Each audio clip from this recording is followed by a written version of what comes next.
So it's all for play for still. I think so. Do you want to bet against us?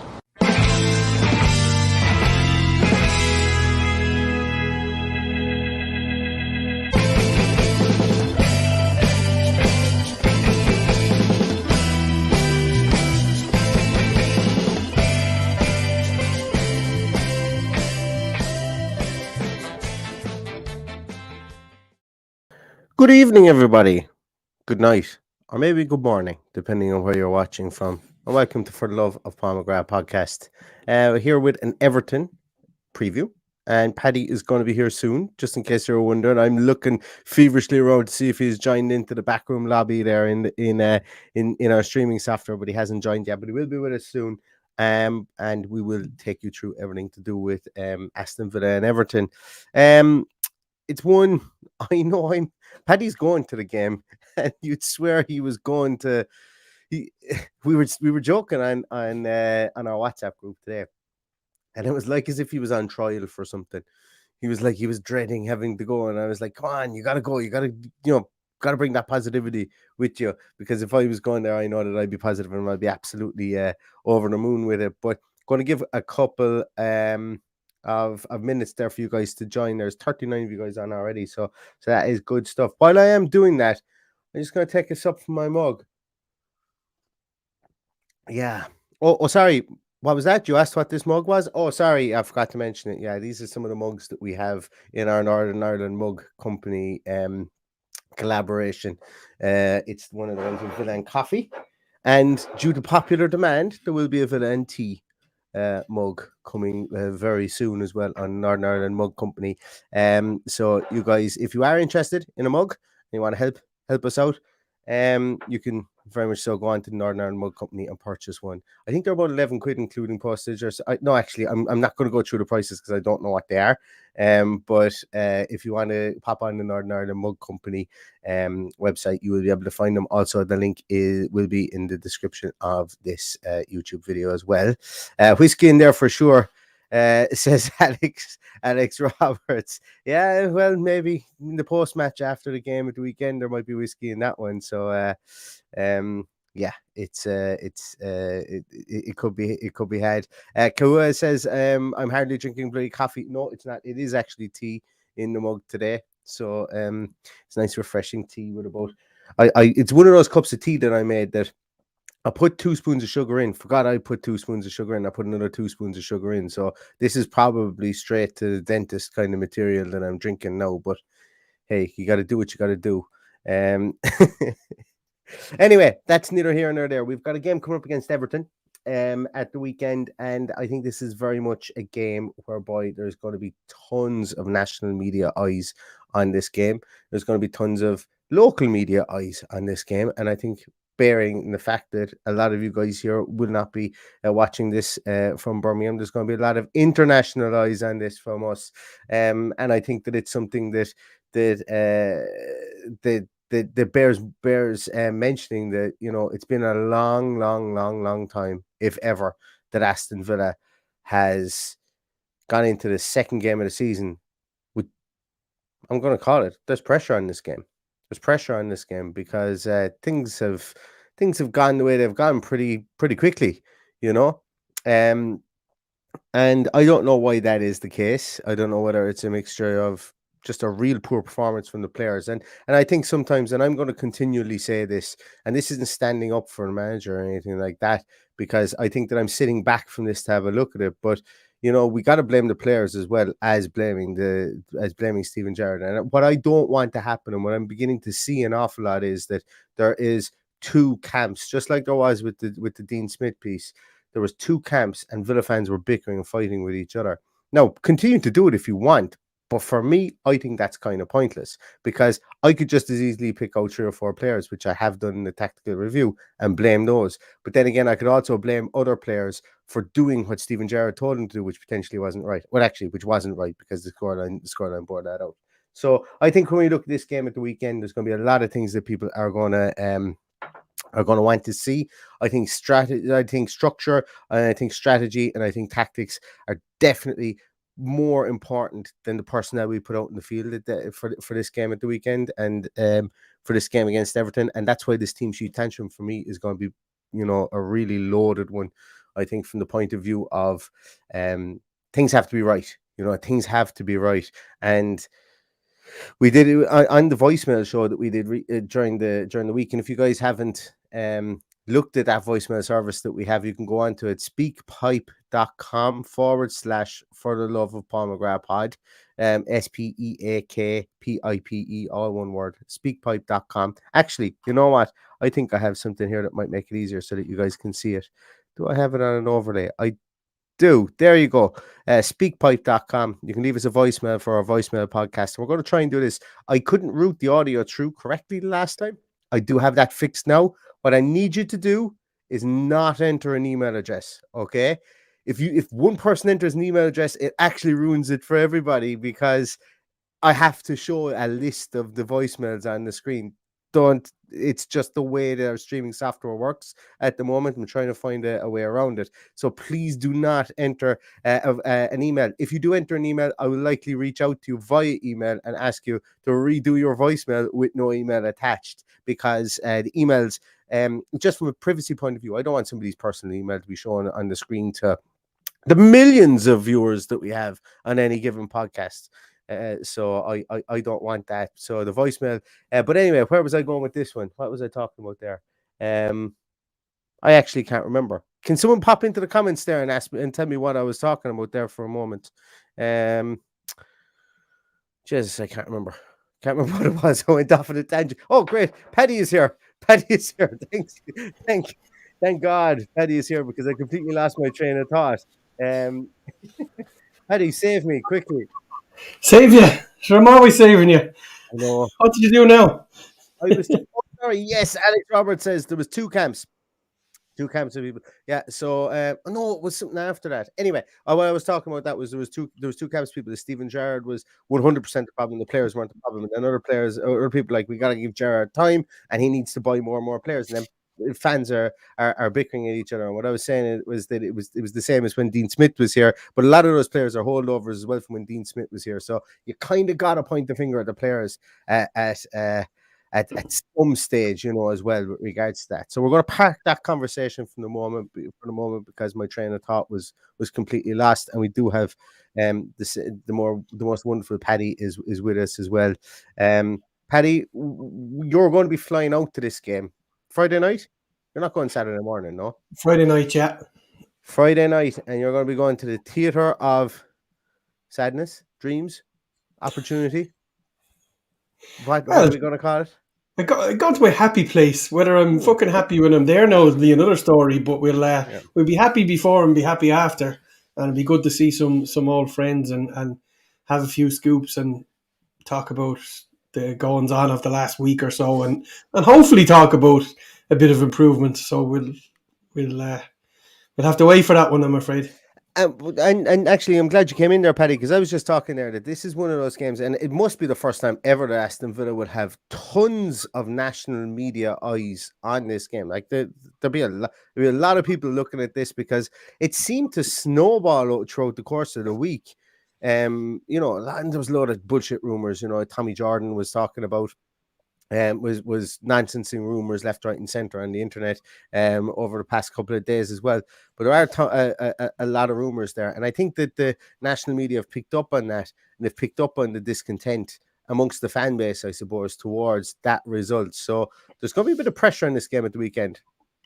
Well, I think this sums it up. For once, we're on TalkSport. You have to be on TalkSport. You have to be in the shit, or you have to be doing something majorly wrong to be on TalkSport, and that's where we don't want to be.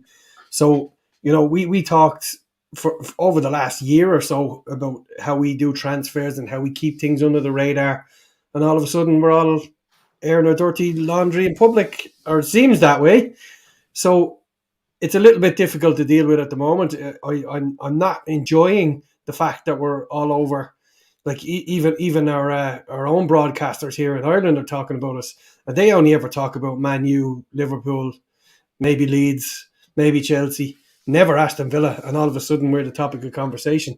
Yeah, So I was driving down to the shops and I turned on Off the Ball and News Talk here in Ireland. And next thing, who was talking back to me through my radio? Dan Bardell.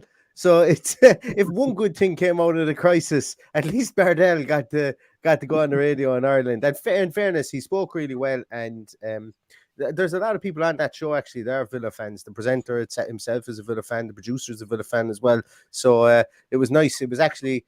It was a very well-rounded conversation that they had on Off the Ball. well, as I always tell them two guys, because they're previous workmates of mine, that you'd never tell they were Villa fans ordinarily until something goes wrong or something goes very right.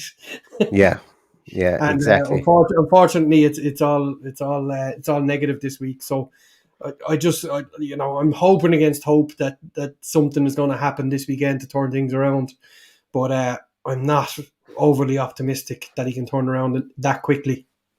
Yeah, I am. I'm optimistic you can turn around that quickly for a simple fact that and you can call it, and I know I'm clutching at straws at this, Paddy, as well in a lot of ways, but Bournemouth's pitch is like, as I said in the last podcast I did, Bournemouth's pitch is like Highbury was back in the 90s. Small, compact field, and once they went to goal up after 3 minutes, it was impossible to find space. No, that's not exonerating Steven Gerrard, or it's not exonerating any of the players.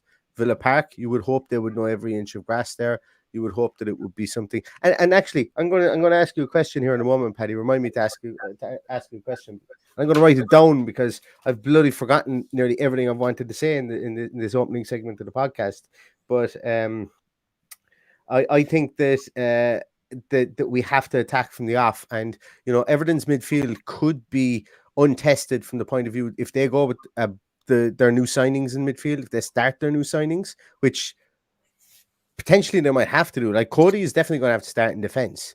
Whether they play 3 at the back and maybe Mason Holgate, the gift that keeps on giving for Aston Villa, might be in that back 3. But if they go with Onana in midfield, and maybe, I don't know if they're going to have Idrissa Gueye signed at that stage, or if they're going to have Mohamed Kamara signed at that stage. But it takes, like we always talk about gelling, and I know the teams seem to gel against us straight away, but that has to play into our favour as well, Paddy. What do you think? Yeah, it's like there's a little bit of upheaval there. They're coming off the back of a really shit run where they got out of jail right at the death of last season. It wasn't too bad last week. I saw a little bit of it, just a little bit of the highlights. They didn't seem as bad as they were the year before, and in the end only lost 1-0 to Chelsea, who you'd expect them to lose by probably more. So I suppose then you're looking at what I alluded to earlier in the week, is that the Steven Gerrard effect playing Everton is a big deal for him. It's a big deal for the media for some reason. So and plus they'll be up for it because they'll want to beat him, and the fans will want to beat him. And I'll sit there for 90 minutes listening to them singing about how he slipped on his arse. So them fans will be up for it. They don't want to lose to Steven Gerrard, that's for sure. But it's a lot of play here. We're getting those players in. It's got to have them registered by 12 o'clock tomorrow. I don't think, is it Idrissa Gueye that's struggling to get that one done. I think realistically the only change you're going to see is Godfrey for Connor Cody. Yeah, I think so too. And I did an Everton podcast during the week, and I asked them if they could kindly have a word to see if Andre Gomez could start. That would be nice. That would be always nice, because we seem to always give him the run around in midfield, even though I do sit here, and it's customary for every Everton game. For any of you who are new to the podcast, I'm in love with Andre Gomez's hair. He has the most fantastic hair in the whole of football. So when he cut it, it was a sad day for me, because I'd love to be able to grow hair like his. It is just fantastic, but he can't really defend. He can't really play that number 6 position. So it was. I'm hoping that he does start, or I'm hoping that he comes anywhere close to the team, because they do have a few injuries. Like, we don't know who's going to play up front for them, Paddy. It's most likely going to be Solomon Rondon, but after that, they don't have anyone really. Well, it'll be Rondon and it'll be Gray and Dwight McNeil off him, surely, you'd imagine. Yeah. Oh yeah, 100%. Alex Iwobi will be in there. God knows what position he's actually playing. Is he playing in a 10 or is he playing in an 8? I don't know. I thought he was a striker, but he just seems to be put in there for his experience. He's not exactly set the world on fire, and he cost him an absolute fortune. So Demarai Gray always plays well against us as well. Always did put in a shift even with Leicester, so he's one to be looking out for. But other than that, they're kind of a bit all over the shop. They haven't really restructured. Conor Cody will make a difference to that defence, and I just worry that when they're playing three at the back, I think it's a time where we have to play two up front. How he does that now is another story, but we'll just have to wait for the team sheet tantrum for that one. Yeah. Looking at the Aston Villa team, and we're doing a lot more talking about the Everton team here because I very much think that it's going to be change of tactics and change of structure as opposed to mass changes of personnel. I don't like. Maybe we might see Chambers come in. I think Ollie Watkins will start up front in this one.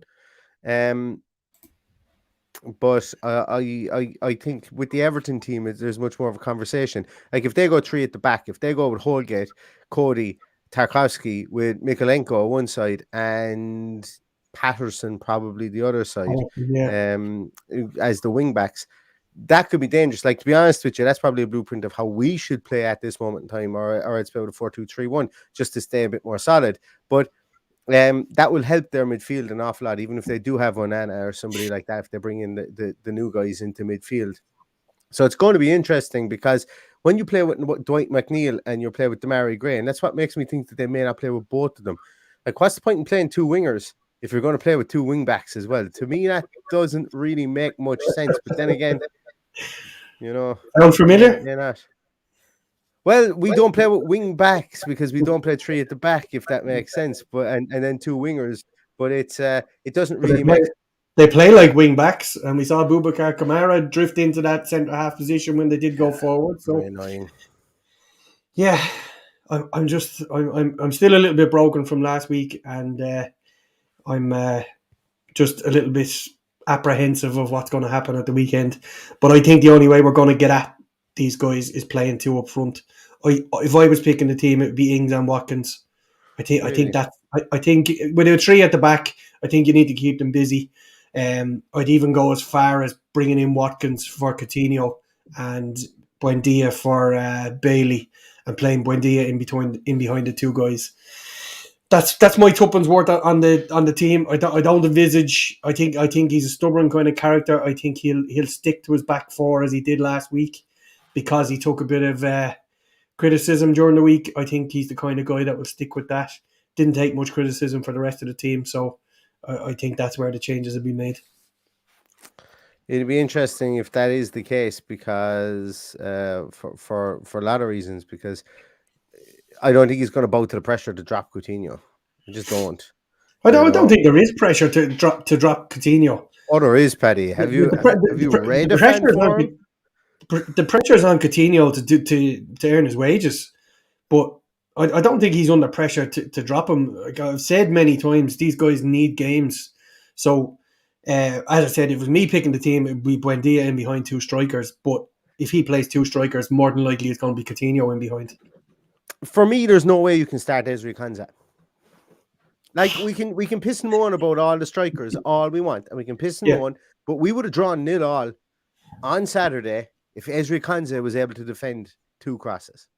Like we got to call a spade a shovel as well at sometimes, lads. We really do. And Ezri Konsa lost his man for the first goal and was absolutely dire for the second one. The amount of times I look at how dire he was so far off Lloyd Kelly, just bad defending. And I think there needs to be repercussions for that, because he made, like, his defending made other people look like mugs at times inside there, just for those two situations. And speaking of mugs as well, we've got more people on here. Now that we've brought up mugs, there are mugs available on the Northern Ireland Mug Co. If you want to help us out, you can find For the Love of Paul McGrath mugs on there. But look, I know I feel like I'm going in two-footed on him, but like you have to have repercussions for that. So like Coutinho, yes, couldn't get on the ball, but he could have been, his play may have been stifled, but he didn't make any massive mistake as such. Whereas there was two mistakes made that led to two goals. And that for me, I would be sitting Ezri Konsa down and going, Ezri, unfortunately, that can't happen. That can't happen. So if one of the other two boys are fit, because let's not beat around the bush here. Mings and Chambers were better than Konsa in preseason because they played more in preseason and they were fit for the whole lot of preseason. Konsa came in at the very end and he gets his start day one. So he gets his start probably because the two boys were carrying niggles. I think if Chambers is fit, Chambers starts. Well, you know my opinion on Callum Chambers. He's never let us down. I just think he's a stubborn man. He's got a lot of grief about what's going on there. I don't think it's Tyrone Mings that comes in there, regardless of how fit he is or how low he stoops to look him in the eye. I don't know, but I just can't see any changes. I just think that's the way he is. He's the kind of guy who's like, I'm the boss here. I make the decisions, and I'm deciding that this is my back four that I'm going to work with for the first few games. Look, Ezri Konsa, I'm okay with it if he starts, because I think he's the kind of player who every time we brought him in from the cold, he's looked cold, and I think maybe a couple of games mightn't do him any harm. So I'm okay with Ezri Konsa. There's a lot harder decisions to make than the centre half decisions. I don't think the centre halves are going to be under as much pressure as they have been and they were for last week, and they won't be up against a bruiser. I'm going to call him a bruiser because he's not a footballer, Kiefer Moore. How he's earning a living as a Premier League footballer is beyond me, but he's there, in fairness. Yeah, well, yeah, he's 1 for 1 in the Premier League. Yeah, but I think, look, the most important thing at the weekend is that we don't concede first, and we certainly don't concede early, because they're with effectively 5 at the back, they're going to just withdraw, and they're going to be even harder to break down than Bournemouth were last week, because you've got footballers in there. So when they win the ball, they keep the ball, whereas Bournemouth are more than happy to give the ball away in the other half of the pitch. So. And I'm more than happy to lump balls up to Kiefer Moore, and if something comes off it, so be it. Everton won't do that; they'll play ball. So that's the most important thing for the weekend, is to start on the front foot. Don't let them get a hold of the game whatsoever and get the first goal. That is vital. And this as well, Seb Blackmore makes a great point. Neil, what about stopping crosses coming at source in the first place? Fullbacks too high up. Yeah, I think I've contemplated getting it tattooed somewhere on my body at some stage, that our fullbacks need to defend first and foremost, and if the opportunity comes up, because as I said in the Bournemouth podcast, and as I said in the post match, and as I've said in nearly every podcast so far, Danny Ings and Luca Dean stole Philippe Coutinho's space because he was playing wide left. And as I said to Paddy there, when you play somebody that wide left like Coutinho started in that Bournemouth game, and then you get your fullback to go right up and stand on his heels, there's who's to blame there? Who's to blame there in that instance? And that's not copping out Coutinho and giving him a pass or anything like that. I've said as well before, he's intelligent enough that he's able to move inside and play more centrally and go, right, I'm going to take this lad for a run here, so Dina has all the space up in the wings.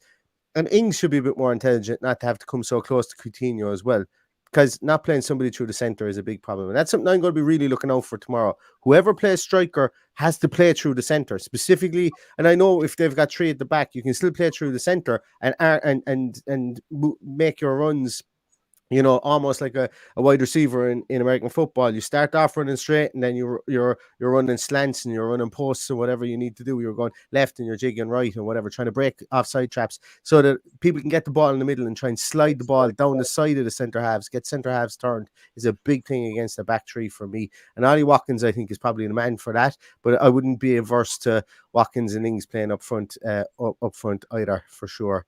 Paddy,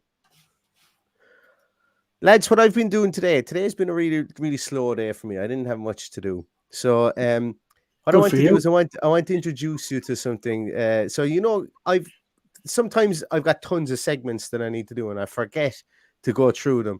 And what I did was I made up some jingles today. And so indulge me for a moment, if you will, because what I want to do is I want to move it away from the conversation, away from team setups and stuff like that, because we could be talking about this all night. We will come to your comments after this, but the wonderful AVFC Stato has provided us with some statistics as well with regards to this game, and we're going to go into a segment that we like to call Stato's Corner.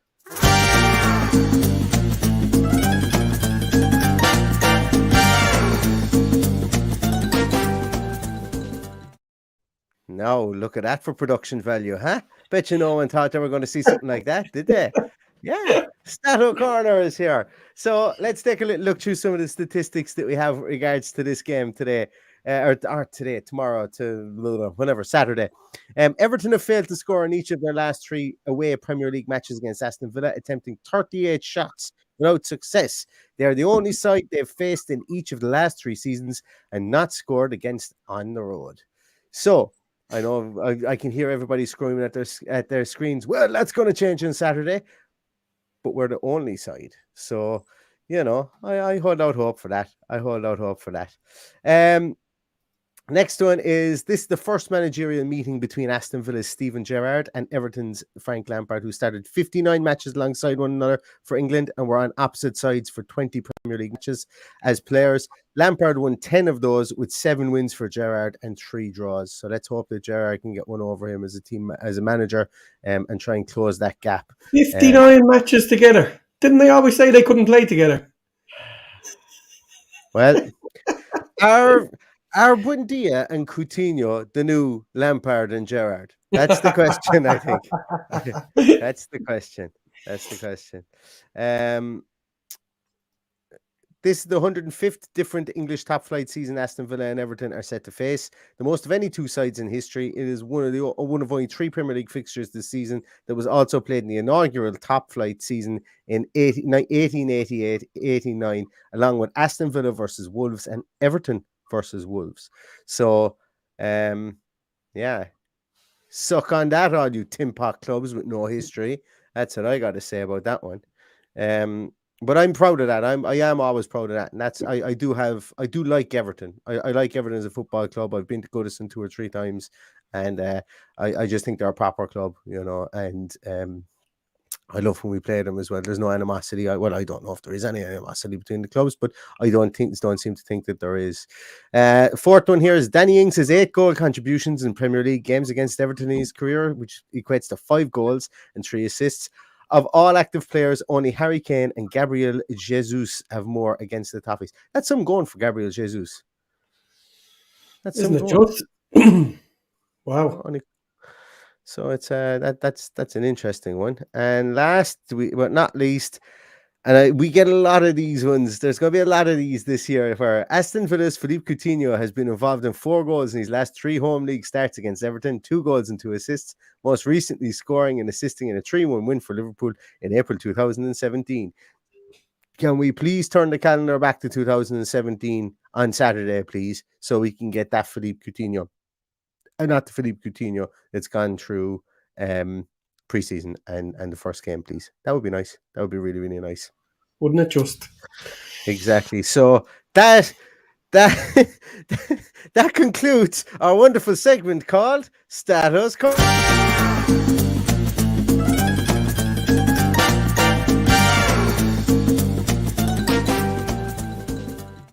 Oh, I go get some mileage out of these. I have about 40 of them. I was expecting a beep button for my rants. I thought that's what you were going to do. No, I did download that as well. I've got sound effects as well, guys, that we might get to at some stage. Like, if somebody plays particularly poor, you might hear a couple of these. Yeah. Oh, it's on loop as well. Or I don't know, if somebody does something particularly well, you might hear a. Yeah, so sound effects and everything. That's what we bring to the table. Sound effects. Yeah. As I said to Paddy about a week ago, I'll turn this into a comedy podcast yet. Right. Anyway, back to some of your comments there, lads. Back to some of your comments. So, God, there's a lot of them in, which is good. Generic Villa fan, I'm so sorry. I missed this comment earlier on. Really, really apologize. As Steven Gerrard lost the dressing room, I'm going to take this one, Paddy, because I think it's too early to know. And I've been looking at some of the comments, and I'm going to go straight into these comments, I think, straight away, because because I think it has something to do with it. Myself and Paddy had some ta-ta-ta or contretemps or whatever you want to call it with regards to an Instagram post today. Because I'm not having it. I'm not having any of that Instagram shite, to be honest with you. Delete that fucking app if anybody has it installed. All it'll do is make you feel too fat and make you feel too useless, and you'll only get cryptic shite on it. So delete it. It's wasting time. It'll drive you over to the even more negative Twitter where Neil lies most of the day. Well, at least on Twitter you can get breaking news. You don't get any of that on Instagram, and on Twitter you can mute words. So that was enough of a break. That was enough of a breaking news for me today. I'm going to give my tuppence worth to the comment that was there. Sorry, I've missed the name now because you've taken it off. It was Generic Villafan. Generic Villafan, thank you very much. I am going to tell you now that I will answer that question on Monday in our review pod, because I think we will see exactly where the team is at this weekend. I think we're going to see if there's any fight left in this team, and I will answer for that question on Monday. And you're right, Ronan. Don't ask me about Nakamba. Because that's what we had a row with today, wasn't it, Neil? Yeah, exactly. You can. So Nakamba put up a picture of him standing in front of a car worth £500,000. I find it very difficult. Feel sorry for anybody standing. It was 179,000 actually, Neil. I googled. Was that what it was? Today. Okay. Well, I'll never own it, and fair play to Neither will I. you, Paddy. Exactly. He said you can never bury your seed. It will go. Sabotage is my motivation. Paddy seemed to think it was to do with something that's going on. Now, we do know that Marv is free to go. It's something I've alluded to over the whole lot of the offseason, that Marvelous Nakamba could be somebody that could be collateral damage. Let's be honest with ourselves. He does one thing very, very well. He's not going to be the missing piece in this team. Maybe but if we don't sell him, I think there is a way back into this team for him or into this squad.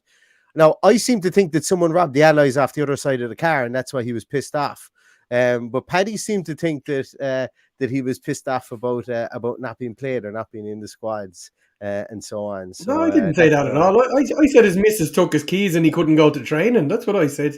Oh, really? So, yeah. But we'll see. All will be written with the Marvelous Nakamba one. But if anybody does, if on Dundee, if you see any Lamborghini alloys up for sale, only two of them, at least you know where they came from. They were robbed off the other side of Marvelous Nakamba's car. I just think it's an ill-informed comment to make with the week that's in it. I think it's stupid, and it's a poor comment to make. And I referred to, when we were discussing it earlier, I referred to Tyrone Mings, who has remained silent all week, and a huge pat on the back for that, because we don't need to be listening to sound bites when there's sound bites all over the bloody place from Talk Sport and the like.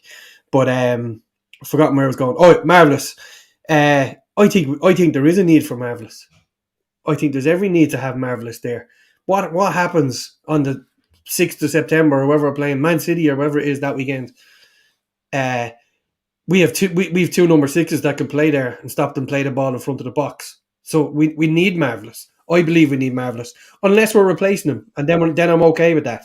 But I don't think we're replacing him. Tim Iroegbunam is better than him. Maybe that's what Steven Gerrard thinks, but Steven Gerrard didn't pick Tim Iroegbunam in the squad last week either, but did pick the injured Tyrone Mings.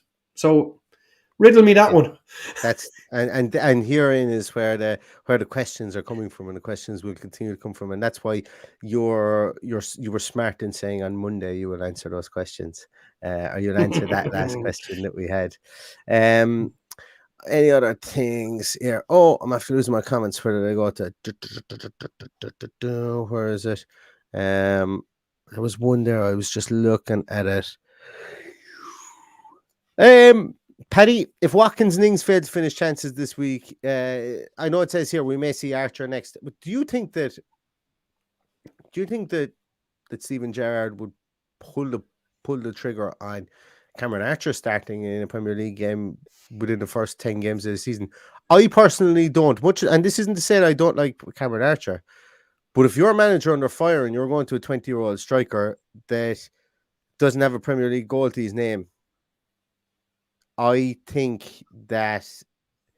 just think that I don't think Gerrard is that brave. I don't think he's that brave. Like, he's brave enough to keep him around the squad. I think that's because he isn't getting money, but that's for a whole another podcast. But he's not getting money because he's not getting players out the door that need to go out the door. Yeah. That's why he's not getting any money. We have to balance the books. We saw yesterday. I didn't read into it too much, but there was 30 million shares issued yesterday. This is our third year back in the Premier League, if I'm not mistaken. And over it's our fourth year. Is it our fourth year back? Third year? 1, 2. No. Yeah, it's our fourth year. It's our fourth year back. Is it? Yeah. No, the third year. 1, 2. No, Dean Smith had two full. Dean Smith had a full year and then got sacked the year after. And then we didn't start with Dean Smith. We started with Steve. We started with Dean Smith. We did. We didn't. Dean Smith got us up. Dean Smith got us up. We did too, didn't he? Yeah. Yeah. Then we had a full year. It feels like 3 years because we had the lockdown and no football. 2021. Yeah. No, 21, 22. 19, 20. 2021. 21, 22. And now we're in 22, 23. Yeah. Okay. So, yeah, because Dean Smith did get us up. What was I fucking talking about there? See, I need to write things down. That's what I'm saying. Yeah, so, but look, there was loads I read about it today. I read that this is just, all it is just covering costs for the quarter. And that it's a share purchase more so than pumping money in, and nothing to worry about from that point of view. It's just covering costs from the owners. So Kieran Maguire from the Price of Football podcast wasn't too concerned about it at all, which is grand. I think a lot of clubs do it. They just issue more shares. It used to be something that was done back in the day when you're building up for a big transfer, but nowadays it's not. It's just used to cover costs because the owners are so rich. Really, could be something to do with North Stand as well. You're pumping that money in there so that you can maybe get cracking on the North Stand or get cracking on development of the academy or something. So it could be anything really. To be honest, with you. There's a lot of development going on. A lot of development. Absolutely. What was I going to say there? John. All of a sudden, Paddy, I'm going to call you John now. I'm really playing a real senile uncle today. Douglas Luiz, talk to me. Yay or nay? Sure, we're going to get news, I would imagine, in the next 24 hours of a new contract. I would say. Oh shit! Too, yeah. You're supposed to say that. It's out there. It's out there. Yeah. It's a done deal as far as I know. So I would be very surprised to see anything to the contrary. So I would imagine we might see a bit of good news on that tomorrow, and it is welcome news. I think he's one we need to look after, and I think he's a lot more to give in that number 8 position. I think so too. We need bodies. We can't bring in bodies. We need to protect the bodies we have to if we see a future in them. Yeah, but I think that, look, there comes a time as well. Like a lot of people straight after the Bournemouth game were saying, yeah, you can't be going buying players when that quality thing was taken out of context. And it seems now that there was 2 quotes that were taken out of context that really brought a lot of ire towards Steven Gerrard after the game, rightly or wrongly. That's if they were taken out of context. We don't know that. Well, nobody knows. The West Midlands one about the look me in the eye thing was I listened to the whole interview. I did it on Monday, and when I listened to it all, I went, yeah, that to me didn't sound as bad as it looks written down, to be honest with you. And he said, once he looks me in the eye and tells me he's fit to play, at the moment he's carrying a knock, and then he went on to explain it. But that context of the explanation was completely left out of all the written media pieces that were there. And for me, when you hear it and you hear the way that it was said, to me, I don't think there's as much in that as the last 4 days have. What he actually said was, looks me in the eye and shows me he's ready to play. Yeah. But he was carrying an injury as well. Not tells me he's ready to play. I don't think we're taking that out of context at all. We'll have to agree to disagree on that one. Well, I think he said that and then regretted saying it. I don't know. Like so, manager can't pick the players that he feels. No, he was wrong to pick Konza. Don't get me wrong, but when we get into the situation whereby the manager, like when he shows me he's ready to play, he shouldn't be saying that. Regardless of how he meant it, he shouldn't be saying it. Even if he was injured and he had taken a knock. All he had to say was he took a knock. We didn't feel he was quite ready. There was no need to. There was no. That's what tells me there's an issue.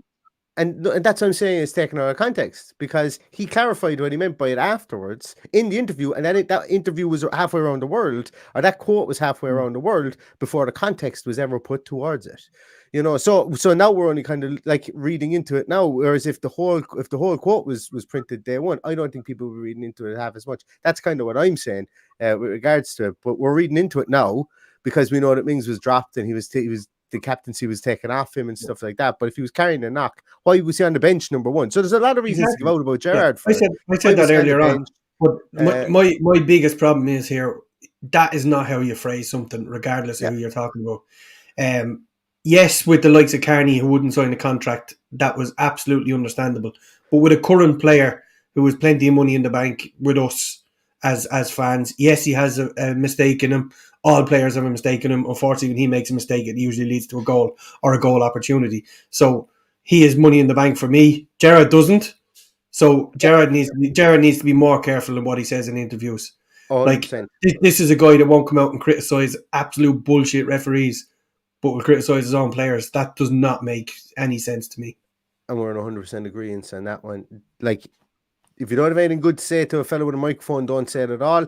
Then you grab him and you grab the person you want to say it to in the dressing room, and you give him a dressing down in public, like in private, and you praise in public. Alex Ferguson was the master of it. If it's not even how you can manage nowadays, I don't think. But if you want to try and manage like that, at least don't say it to a microphone. When the fluffy thing is put in your face, everything is rosy in the garden. Be as bland. I prefer the vanilla interviews all day long. From that point of view. If there's a problem and we know about it, then talk about it. If we don't know about it, keep it in.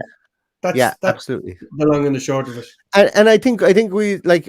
I'm going to say this, and I don't agree. I don't expect everyone. In fairness, I wouldn't be surprised if only 10% of people agreed with me in this one. But the manager, regardless of whether he's right or wrong, has the right to pick whoever the hell he wants. He can pick Archer in goals tomorrow, and he has that right. Now we can criticize him for it afterwards.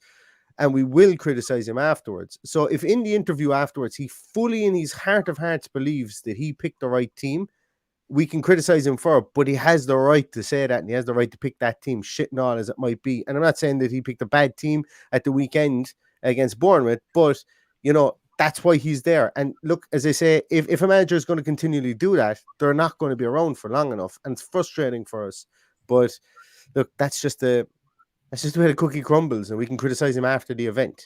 But just because he did something wrong yesterday doesn't mean he's going to do something wrong today. That's kind of the way. And I probably live in flowers and daisy land, or whatever you want to call it, or rainbows land, or whatever. But that's kind of the way I see it. And he has a lot to prove. Don't get me wrong, he has a lot to prove. After that first day. Paddy, is there anything else before we finish up? We're here 42 minutes. I don't think so. I'm disappointed that all of this is overshadowing the fact that I'm getting back to Villa Park on Saturday and seeing all the good guys around, and I'm really looking forward to it. And I'm sorry for my negativity this week for anyone who has spoken to me about Aston Villa, and there's a lot of them in the comments there, but I am quite entitled to get pissed off every now and again. I can't always be optimistic, but look, Saturday's a new day. There's a lot on the table. There's a lot for this manager to prove over the next few weeks, and it has to start on Saturday. And I think it's a huge, huge game. And if you bump into me on Saturday, say hello. I love when people come and say hello. It's great to meet all the people in the comments. So please do say hello and even trip me up or something. Get me attention some way or another. But and by all means, you can buy me a pint too. But I have the family with me, so I won't be in the pub for long. Well done, Paddy. See, look, the fans love you. The fans love you. I'm sure you can hear that. Yeah, fans absolutely love you. So I think that's going to do it for us this evening, guys. Just one quick last little plug. Yes, no trains running on Saturday for everybody. So Uber is going to be a profitable industry, I think, in the UK. Get down there early, get the bus or the buzz, as they call it in Birmingham, and or the Uber, or get yourself down early. I'll be down there. I'll be down there about 9 o'clock, I'd say, in the shop looking at all this overpriced gear that my son is going to clean me out buying. But other than that, we'll find the pub open at, I think the Aston Social's open at 10. Social is open early, yeah. Good old Karen. Yeah. So I had something up on Facebook there to say it was open early, yeah. So I might get over there for the breakfast. Exactly. Just a reminder as well, guys, just for Speak Pipe. Oh, look at that. It doesn't cover the whole screen. Isn't that a shame? Yeah, you can see we can see out the side of it here. So if you want to leave us a voicemail, guys, speakpipe.com for the Love of Paul McGrath pod. Please, it was really good to get some of those, and they were really great talking points as well. We will be doing those. I'm going to endeavor to do those podcasts every Tuesday. Every Wednesday, should I say, sorry, of each week. So if you want to get in your voicemails, please get them in before Wednesdays. I may not be able to play all of them, but ones I don't play, I will try and play the week after. But please, it was great. It was superb. And I'd love to be able to do that again. And then lastly as well, if you are a fan of mugs, you can buy it for the Love of Paul McGrath mug at Northern Ireland Mug Company. It's nimugco.co.uk, and you'll be able to see our collection there for the Love of Paul McGrath pod, and we would really appreciate that as well. So thanks very much, everybody, for sticking with us tonight. 45 minutes, really appreciate it. We'll be back with a Team Sheet Tantrum on Saturday. I may be on location in a pub doing the Team Sheet Tantrum from Taft's with the Connacht lines, or maybe I might do it before I go in. I haven't quite decided yet. Paddy's going to be on location in Villa Park, so it should be a good one. Get in early. It'll be 11. It'll be 11:20. 11:20 will be when we will be going live for that. So please join us for that as well, and we'll be back with a post-game podcast as well. So thanks so much for everything you do for the podcast. Have a great night, have a great evening, and all that's left to say is up the Villa. Up the Villa.